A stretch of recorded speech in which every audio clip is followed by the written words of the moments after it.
After this, Jesus, knowing that all things were now accomplished, that the scripture might be fulfilled, saith, I thirst. There was set a vessel full of vinegar, and they filled a sponge with vinegar and put it upon hyssop and put it to his mouth. So that scripture that was fulfilled before he said, I thirst, was Psalm 69, verse 21, which goes, they gave me also gall for my meat, and in my thirst they gave me vinegar to drink. Jesus, we all know, was fully God and fully human. He wasn't fully God but fully human. He wasn't God but human because his humanity did not contradict, nor did it juxtapose who he was as God, but only amplified the fact that only God can put on flesh and never sin.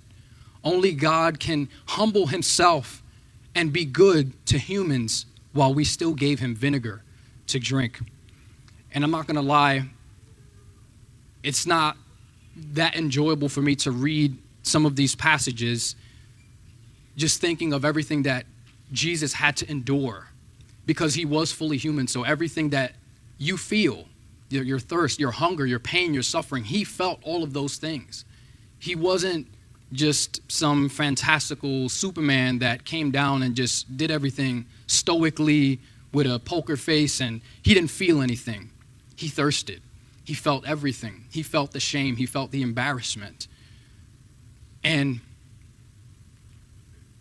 in Hebrews chapter 4, verse 15, it says, for we have not an high priest which cannot be touched with the feeling of our infirmities, but was in all points tempted like as we are, yet without sin. So he feels everything.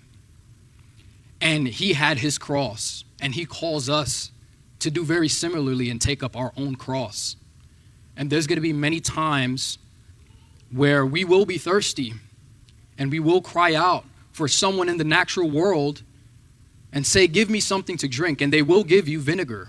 He doesn't promise us that the world is going to treat us well when we're suffering, that someone's going to come and pick us up, but that God will never forsake us and that he's done it.